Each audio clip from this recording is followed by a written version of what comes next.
Hey everybody, welcome back to another episode of Teardown. Today we're going to be tearing down the OGM Pro V2 from WAIZOWL. Thank you very much to Lethal Gaming Gear who was kind enough to send us over for review, and of course it's Teardown. Now the OGM Pro V2, just like a lot of WAIZOWL's previous mice, is a very serviceable mouse, which I'm very happy to see. A lot of mice, specifically mice of this shape, can be very difficult to repair sometimes, but this one is very easy to service, which is great to see. And the internal build quality is actually very similar to a mouse we've torn down before, the Keychron M2.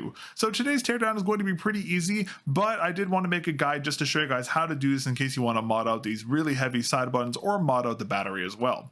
But before we get into it, you will need a couple things as always. Firstly, having something to keep your mouse in place like a microfiber cloth is highly advisable. Also, you will need a precision set of screwdrivers as well. Most of the screws inside here are Phillips heads, but some of them are a little on the smaller side, so having a precision kit would be very helpful. And of course, you'll need something to keep track of your screws. I like to use an ice cube tray, but you can use pretty much whatever you want. But once you have all that, you're ready to go ahead and get started. So let's dive into today's teardown of the WAIZOWL OGM Pro V2. Alright, now the first thing we're going to do is we're going to flip the unit over and we are going to go ahead and remove our stock skates if you haven't already done so you can get access to these screws on the bottom. And then we're going to go ahead and remove these 5 base access screws. And then once those screws are out, go ahead and make kind of a clamp with your hands like this and put some pressure on the side of the mouse here and on the side of the mouse here, and with a little bit of pressure, the back of the mouse will pop open just like that. And then you can take your pry bar or a fingernail and run them along the side of the mouse to disconnect the shells. And then once they're disconnected, you can go ahead and just take the top shell off from the bottom shell, just like this.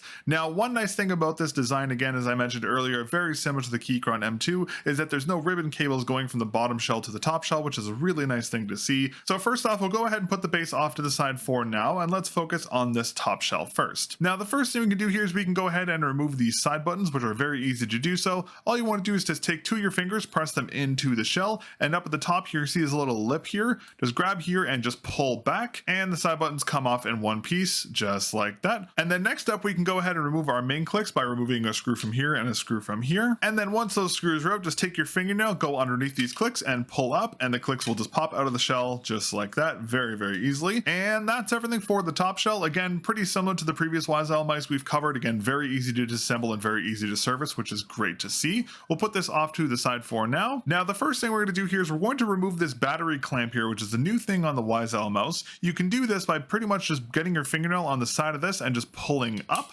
and you can do the same thing on this other side, and it comes off just in one piece. It's anchored down by the top shell holding onto these little brackets here, so it just comes off without the bracket, which is nice to see. Next up, we can go ahead and disconnect our battery. We can do this by just grabbing both sides of this JST connector and just wiggling up, and it'll come off just like that. And then next up, we can go ahead and remove our side buttons. Now, you might recognize this side button design as this is pretty much one for one with the design we saw in the Keychron M2. Again, mouse is very similar, so this isn't too surprising. Now, to disconnect these is going to be pretty easy. First thing we're going to do is we're going to go ahead and get our fingernail behind here, and we're going to lift up this little connector here on the ribbon cable, just like this.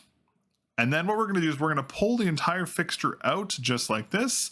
And then once we have the fixture out, we can grab the sides of this ribbon cable and gently pull out, and the entire ribbon cable PCB comes off just in one piece. Very easy to do, which is great to see. And then once that's done, we can go ahead and remove our main board next by removing a screw from here, here, and here. And then once you have those screws out, you can take a fingernail and just gently lift up the sides of the board, and grabbing by the side of the main clicks, just pull straight up, and the board will come off in one piece. We'll put that off to the side. And then on the base of the mouse, we do have these side buttons, which if you flip your mouse over, will just fall out of the bottom. We'll put these off to the side and talk about those in a moment. And then lastly, we have the battery here. Now, I don't have a proper tool to remove this, and I'm not about to stick a screwdriver into a battery, so I'm not going to take it out today. But if you have a pry bar, you can simply stick it underneath here to break the adhesive and take the battery off. Now, a quick note, the adhesive they're using for this battery is that foam adhesive that does tear if there's too much strain put on it. So I would recommend getting another adhesive pad if you're going to mod another battery, because there's a pretty good chance you're going to ruin the adhesive on the stock battery when you do remove it. But that's pretty much everything for the bottom shell here. I'll put that off to the side. And lastly, we have the main board here, and the only thing we can really do here is take out the scroll wheel. We can do this by just grabbing the wheel and just pulling to the left,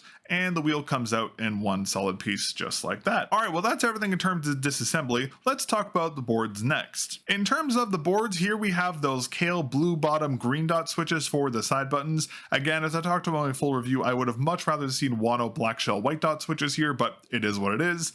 And for the main board itself, we have our Hawkeye V1, or just a Pixar 3950 sensor. We have our Nordic 52840 MCU right here. We have our level 3 10 red dot switch here. We have our TTC silver 13mm encoder here, and we have the 10 transparent blue shell pink dot switches for the main buttons here and here. A pretty standard board layout, but opposed to the previous WAIZOWL mice, there has been a decent amount of weight cutting here because they have milled out a lot of the board, which is nice to see. So a pretty decently weight optimized board. Of course, it's not going to be anything like you'll see on the Sora V2, of course, but it's still nice to see they did take a little bit of initiative to try and shave a little bit of weight off the main board. All right, next up, let's talk component weight. My apologies in advance, my scale is kind of freaking out a little bit. I think I have to get a new one. So keep in mind these weights may be a little off, but the top shell here weighs in at around 13.30 grams, give or take. The base shell with the battery still installed weighs around 15.4 grams. The base buttons weigh in at around 0.45 grams. The battery clamp weighs in at around 0.52 grams. The side buttons weigh in at around 1.2 grams. The main clicks weigh in at around 5.2 grams. The scroll wheel weighs in at around 1.78 grams. The main board weighs in at around 10.3 grams. The side button PCB weighs in at around 1.23 grams, and all the miscellaneous screws inside the Pro V2 weigh in around 1.3 grams. Again, my apologies for the inaccurate weights. I will get a new scale to replace this one as soon as I can. Alrighty, now we've gone over weights, let's go ahead and start our reassembly process. First off, let's start off with the main board. So the first thing we can do here is we can go ahead and remount our scroll wheel. Now to do this, all we're going to do is take the smaller end here and we're just going to put it into that little hole in the encoder. So just roughly line it up on the inside and press it in and it will go in. Now keep in mind, it's just very lightly installed. There really isn't a lot holding it in here, so it will feel a little loose, but that's normal, so don't worry too much about that. And then next up, we can go ahead and talk about the base of the mouse. Now, one thing I love about the buttons, as you can see here, is there's kind of a little bit of a nick in the corner there, and if you look at the other button, there's also a little bit of a nick in the shell in a different spot. WAIZOWL has done this actually to correspond with these little headers right here and here to prevent you from mixing up the bottom buttons. Now, as someone who takes apart a lot of mice and often has a lot of troubles getting these buttons back in, this is a godsend because a lot of the time companies don't do this and you're kind of left trying to remember where the buttons go, but this makes it impossible to put the wrong button in the wrong area, which is a really nice attention to detail. So you can just reinstall those into here. The DPI one goes on the right side of the mouse and the power one goes on the left side of the mouse. And then once you've got those installed, we can go ahead and re-anchor in our main board. Just as we always do with main boards, very easy to do so. You want to line up the scroll wheel here with the standoffs at the front of the mouse. You can see them right there.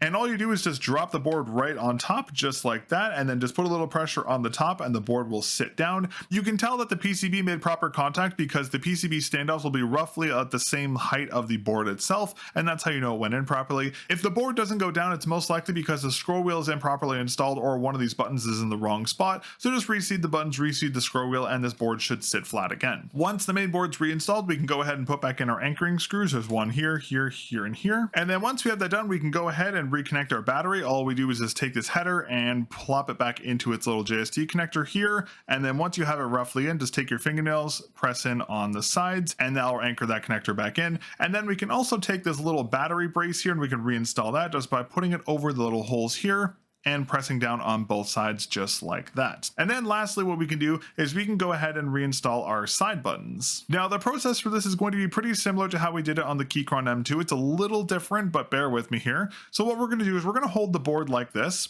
And what we're going to do is we're going to open up this little header here just like this. So what you want to do is you want to take the ribbon cable and you want to thread it into the hole here just like that. And then you want to take the actual side buttons themselves and put them into their little holders just like this and press them down. And then you can see that this isn't all the way in, which is intentional. So what we're going to do is we're going to raise this up just a little bit and we're going to take a fingernail and we're just going to go ahead and gently press in on the top of this connector right here. Now, as with all the ribbon cables, you want to make sure that this blue piece is roughly all the way in like that, and you also want to make sure that the blue plastic is roughly even to the board itself. If it's uneven, your side buttons won't work, but once it's roughly lined up like that, you can then take another fingernail and just gently click down on the sides like this to anchor in the ribbon cable, and then you can press down the side button PCB just like that. Now, before you move on, what I recommend doing is flipping your unit over, go ahead and turn it on, and just verify that all your buttons still work. So test your scroll wheel click, test your main buttons, and most importantly, test your side buttons to make sure they work properly. If your side buttons don't work for whatever reason, it's most likely because the little threader for them isn't in all the way, because these ribbon cables can be kind of finicky. So reseed this ribbon cable if your side buttons don't work, and that should fix your issue. Our Alrighty, and once you've verified that everything on your mouse is working, go ahead, turn your mouse back off, and we can go ahead and work on the top shell next. Now, the top shell is going to be probably the easiest part of this entire repair because the WAIZOWL top shells are already very easy to work on. So first thing we're going to do is we're going to go ahead and anchor in our main clicks. Now, to do this, all you have to do is feed the click in from the bottom like this, and see that rubber pad just towards the front of the click right here. You want to make sure that this front stabilizer right here goes over that. So feed the click in from the bottom, and then you want to roughly line this up and just press it in as far as you can till it's kind of over, just like that. And then once it's in place, you'll see how it's lined up with the standoffs here. Just take your thumb, press down to roughly anchor them into place. And then we'll do the same one for this click. So just in through the bottom, make sure it's lined up towards the top here, like that, and press down, and they're anchored in. Now, next up, you can go ahead and put back in your anchoring screws. Now, as I always say when I'm doing this, be very careful with these. Do not over tension them. Screw these in until you feel a little bit feedback from the screw. Do not over tension these screws or you will break your main clicks. And then once those screws are in, a good way of verifying you put these in correctly is to check your main clicks. Now, the main clicks should always have kind of a buoyancy to them, so they'll kind of bounce back just kind of like this. If you've over tightened your screws, the click won't go down. It'll just kind of stay stationary. And if you've under tightened them, they'll sit down like this. So you want to make sure they have some kind of natural buoyancy to them. Again, screw these in until you feel a little bit of feedback from them. Don't over tighten these screws or you will break your main clicks. So be very, very, very careful with these. All right, and then for side buttons, all we do here is just put them into the side of the shell, just roughly line them up into place as best you can. And then once they're roughly like this, just press them into the side of the shell. You'll probably hear a click, and that will anchor the side buttons into the shell. A bit of a unique way of anchoring them is there's no real anchoring mechanism there. They're just kind of held in by some plastic, but at least it works and it keeps them in place. But once that's done, that's everything for the top shell. So now we can go ahead and reconnect the top and the bottom shells. Now, if you want to, again, just flip your mouse on and just verify everything is working before you put the top shell on. But if everything checked out before, you should be good to go. Now, before you put the shells together, make sure that this battery brace hasn't moved during your repair process. Just press down on both sides just to make sure it's fully anchored. And then to put the shells together, all you do is literally just line up the shells as best as you can, just like this. You'll see how they just kind of naturally fit together. And then all you do, sandwich your hands together and you will clip the shells back in together. The primary clips are here, here, here, and here, and there's a small one back here. So just run your finger along the side of the mouse to make sure all the clips actually made contact. And then once you've done that, you can go ahead and re-put in your 5 anchoring screws for the base. There's one here, here, here, here, and here. And then once your base screws are reinstalled, that's pretty much everything. You are good to go. You can go ahead and install your preferred aftermarket skates or put back on whatever skate you had on the first place. And that is everything for the teardown here for the WAIZOWL OGM Pro V2.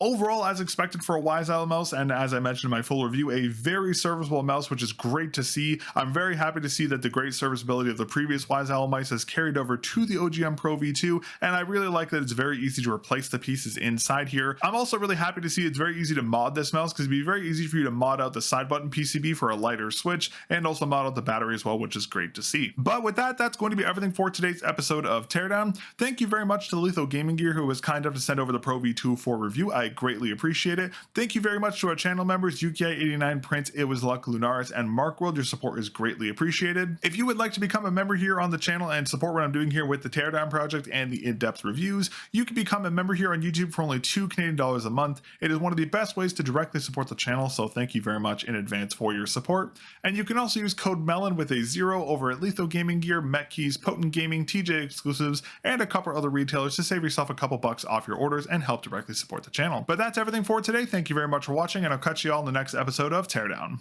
Peace.